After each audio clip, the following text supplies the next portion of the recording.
Well, grand rising to all of you, my family and friends, and of course, welcome to Ilana Monet's Motivational Moment. Before I start, I must do my salutations. Abarakani. Assalamu alaikum. Ikadaro.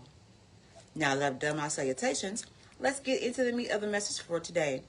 As you know, this is the month of Black History Month, the month of February, and each day I'm going to bring a Black History tip, signs and wonders, things that you may know, things that you may not know. And I'm starting from Africa, where we started, where we generated from. And our history didn't start at slavery, which was in the 1700s. But our history actually started 600 BC, which is before Christ. So now we had the Great Zimbabwe, we've had Kush, we've had many different places, especially in Ghana, that started the African civilization. We were here before Christopher Columbus came and discovered that there were people living in this area. From there, we were taken back to England for Queen Elizabeth's inspection and to be granted, if they give their faith up, going strictly to Christianity, you were given the right hand of fellowship, meaning that you could join different areas after you've worked your indentured time, which is usually 7 years. And it's funny because, like in the Bible, 7 years is a year of completion. Anyway, so if you worked 7 years, then you were given full citizenship within that particular region. So today I'm going to talk about how in 1793, talk about the Fugitive Act of 1793. Congress passed the first Fugitive Slave Act, making it a crime to harbor a person who escaped slavery or to interfere with his or her arrest.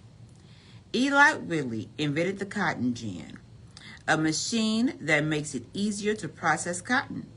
It is credited with establishing cotton as the most important crop in the American South. To supply the growing demands of the cotton mill owners, more enslaved people were imported to work the cotton fields. The cotton gin thereby helps with the internationalizing slavery. Now, the Fugitive Slave Act, what is it? What is it? What does it mean? This was an act where statuses passed by the U.S. Congress in 1793 and in 1850 that provides for the capture and return of escaped slaves or person back to their owners.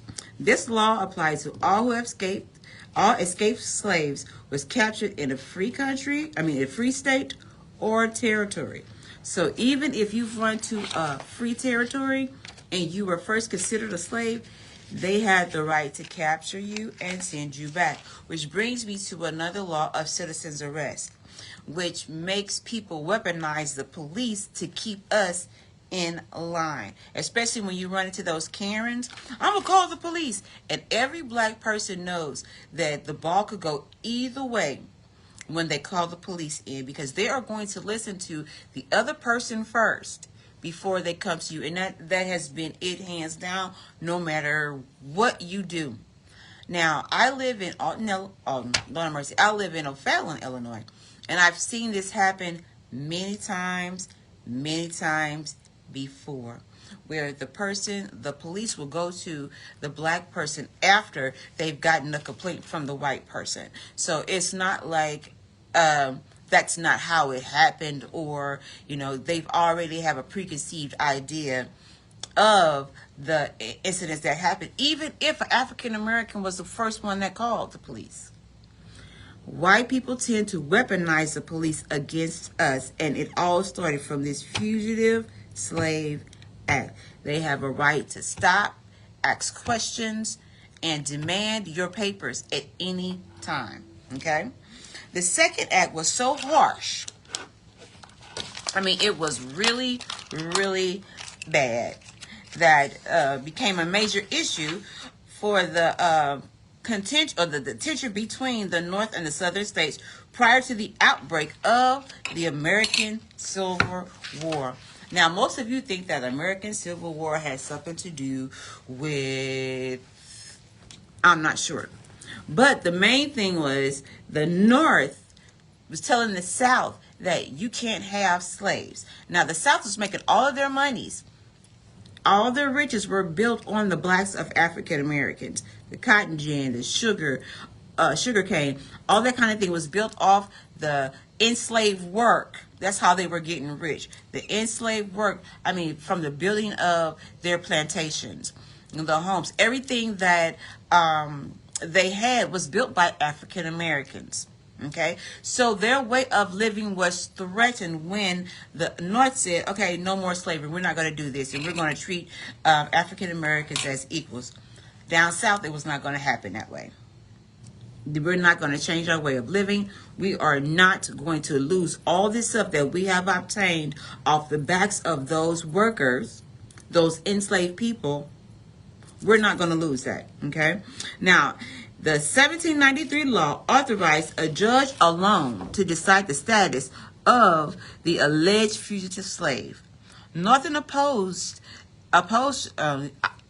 Northern opposed to lead to enchantment of the state personal liberties law that entitled enslaved people to a jury trial.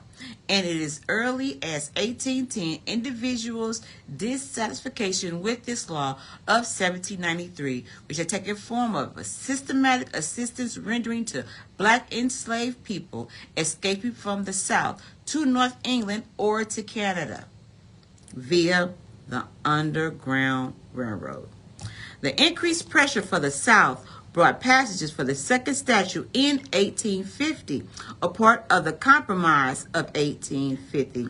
It has imposed penalties on federal marshals who refuse to enforce the law and on individuals who helped enslaved people to escape.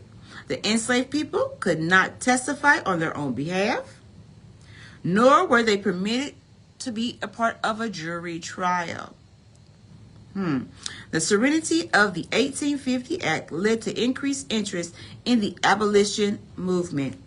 Individuals' personal liberty laws enacted by North State to thaw the acts were cited by South Carolina as one of them among the reasons why secession for the Union in 1860. Now, the Compromise of 1850. It was a series of laws passed by the United States government in the effects to settle several outstanding issues regarding slavery. In particular, the North and the South disagreed over whether slavery should be allowed in the new states and territories. Congress hoped that these compromise laws would help keep peace and prevent civil war. At the close of the Mexican-American War in 1848, the United States owned vast stretches of territory without local government. All the laws under New included New Mexico, Arizona, and California, which were largely unsettled. In 1848, however, gold was discovered in California. Thousands of people, chiefly from the North states, joined the gold rush. In a few months, some 80,000 of them had settled in the mining region. To obtain order for these settlements and establish governments was needed. California asked to be permitted to the Union as a free state, one that would not permit slavery. The United States, however, had entered the war into Mexico largely to satisfy the South, since the South wanted new territory that could be divided into slave states. Throughout the South, protest meetings were held. Northern states were equally insistent that slavery should be extended. But not all Northern states legislators demand that Congress should ban slavery in the new territory. The Civil War seemed inevitable when Henry Clay offered a compromise, proposing that each state yield something to the dispute. The Northerners would allow North Mexico and Utah to organize as territories with no mention of slavery. Preamble, those territories would be decided by themselves whether to admit slavery. Clay proposed that the North would also give the South a stricter law regarding the capture and return of black people who escaped from slavery.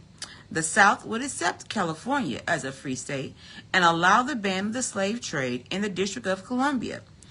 In the boundary dispute between Texas and the federal government, Texas was to give up Santa Fe region to the New Mexican territory in exchange for money. All spring and summer of 1850, a fight over these measures was waged in Congress. Clay didn't support the influenced Union men, including Stephen A. Douglas and Daniel Webber. In Webber's famous seven of March speeches, he declared that slavery could never be profitable in New Mexico and that the North would lose everything by gaining this concession. He felt that it was necessary to bar slavery by law of Congress.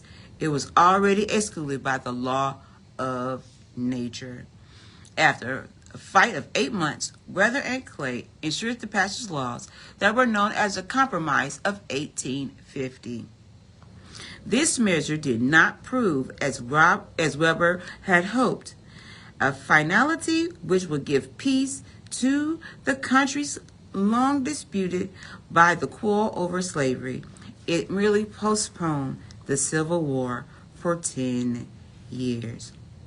For some time, the Civil War, the Fugitive Slave Act were considered to still hold the cases for blacks freeing their master in the border states that were loyal to the Union and the government. It was not until June the 28th, 1864, that the act was repealed. Richard Allen becomes the first ordained black minister in the Methodist Episcopal Church. Now tomorrow we will start on the 1800s and we're going to work our way up to probably 1820, where is the Missouri Compromise. Now just to let you guys know that a couple of years ago I took my family, it was for my birthday, and I wanted to go to see a plantation. And whether you know it or not, Grant's Farm, right behind Grant's Farm, you will see Ulysses Grant's plantation. Now, when his father-in-law owned slaves, Ulysses Grant inherited those slaves, and then he said, I don't want any more slaves, and then they became free. So just to let you know, it is a plantation back there. You can go back and look at the slave house. You can go back and look at the home that was there. There's a lot of stuff that you can go back and look into. I would beg for you to make sure that you go and look at those things. Look at those things. Look how far we have come and how far we have yet to go. Okay? And that will be day 7. So I'm also going to put a link to my YouTube page where I did just a recollection of that particular place in Missouri where we actually saw, and they actually have the slave doors. They had where the slaves lived, how they entered the home, what they were to do. So it's very interesting, and it's really sad. And you can actually see the way my son looked, looking at those things, where he had to take in, like, this actually happened to people, not just black people, but people in general, especially black people. So with that being said, guys, I've got to go. I love you, but God loves you more. And remember, I'll see you at the top, because the bottom is way too crowded. Peace.